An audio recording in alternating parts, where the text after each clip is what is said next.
Hello everyone, welcome back to my channel. तो आज का हमारा टॉपिक है novel Brave New World. Brave New World 1932 में एल्डेक्स हक्सले द्वारा लिखी गई थी। ये एक डिस्टोपियन नॉवल है। डिस्टोपिया का मतलब है एक ऐसा समाज जहाँ लोगों में डर और खौफ के साथ जीते हैं। यहाँ कोई खुश नहीं है। लोग यहाँ पेन फ्री लाइफ जीना चाहते हैं। यहाँ पे ह्यूमन इमोशंस की कोई जगह नहीं है, कोई वैल्यू नहीं है। वह एक ऐसा ड्रग यूज़ करते हैं जिससे उन्हें कोई दुख महसूस नहीं होता। इस ड्रग का नाम है सोमा ड्रग। तो चलिए शुरू करते हैं कहानी। कहानी की स्टार्टिंग में हेनरी फॉस्टर और डायरेक्टर टूर दे रहे हैं बॉयज़ को ऐसी जगह का जहाँ आइडेंटिकल ह्यूमंस तैयार किए जाते हैं और उन्हें 5 कास्ट में डिवाइड किया जाता है: alpha, beta, gamma, delta and epsilon. Alpha embryo सबसे सुपीरियर हैं और इनके लीडर्स बनाए जाते हैं, और इसके बाद बीटा, फिर गामा, फिर डेल्टा और सबसे एंड में एप्सिलॉन, जो कि सबसे इन्फीरियर कास्ट है। इन्हें छोटे मोटे कामों के लिए, मीनियल कामों के लिए यूज़ किया जाता है। लेलिना क्राउन एक एम्प्लॉई है जो कि एम्ब्रोस को वैक्सीनेट करने का काम करती है।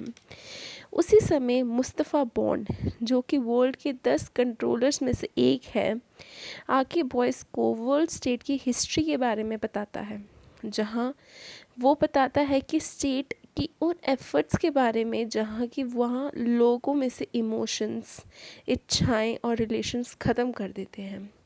लेनिना अपने दोस्त फैनी क्राउन से बात करती है अपने रिलेशनशिप हेनरी फॉस्टर के साथ, और वह उसे यह भी बताती है कि उसे बर्नार्ड मार्क्स नाम का एक इंसान पसंद है।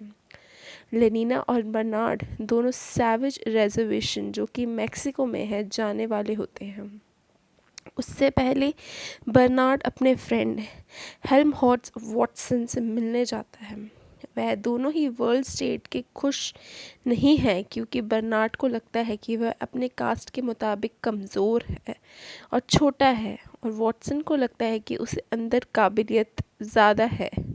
उसे लगता है कि वह यहाँ पे बैठ के अपना टाइम वेस्ट कर रहा है और इस समाज में उसको देने के लिए और ज़्यादा कुछ नहीं है। बर्नार्ड डायरेक्टर से परमिशन लेता है रिजर्वेशन में जाने के लिए।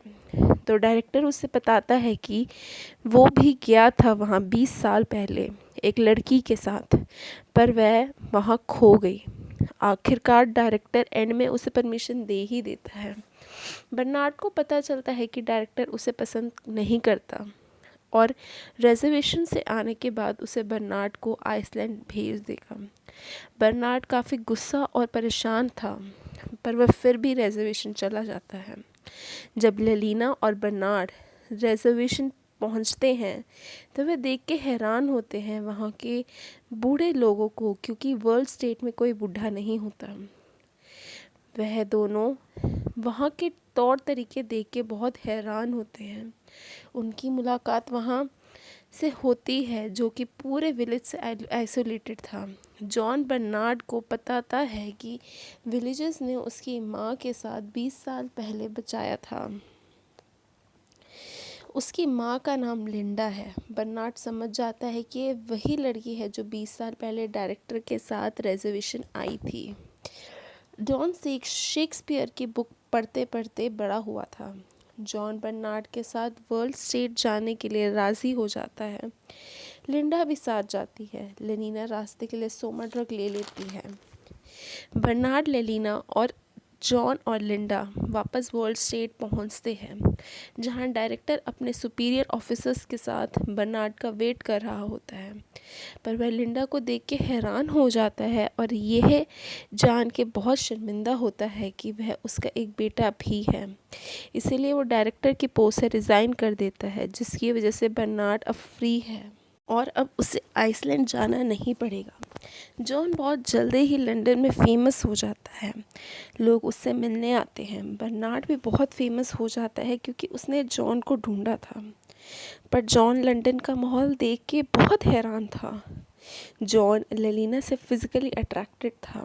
जॉन बहुत कंफ्यूज हो गया था कि लंदन का रहन सहन देख के।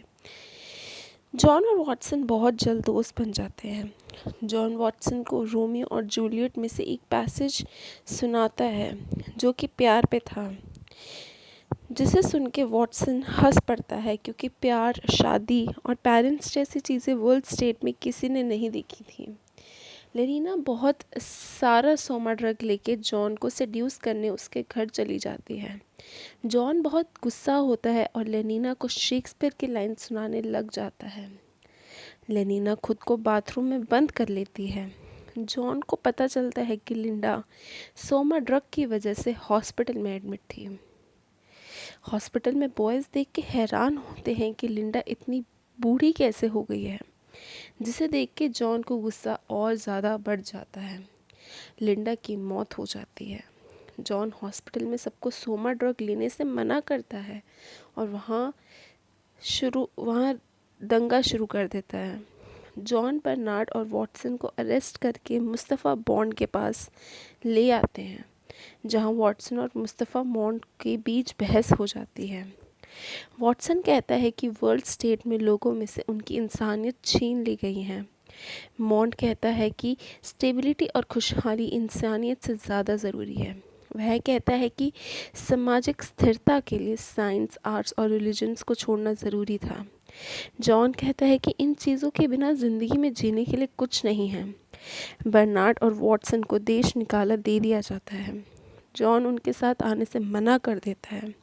वो लाइट हाउस में रहना शुरू कर देता है, पर वहाँ भी लोग उसका पीछा नहीं छोड़ते। लेनीना भी जॉन से मिलने जाती है, पर जॉन चिल्लाना शुरू कर देता है, किल इट, किल इट। अगली सुबह जब वह उठता है, वह बहुत दुखी महसूस कर रहा होता है और हार मान लेता है और ख़ुद को फांसी लगा लेता है। और इसी के साथ इस नावल का एंड होता है। Thanks for watching and please subscribe to my channel.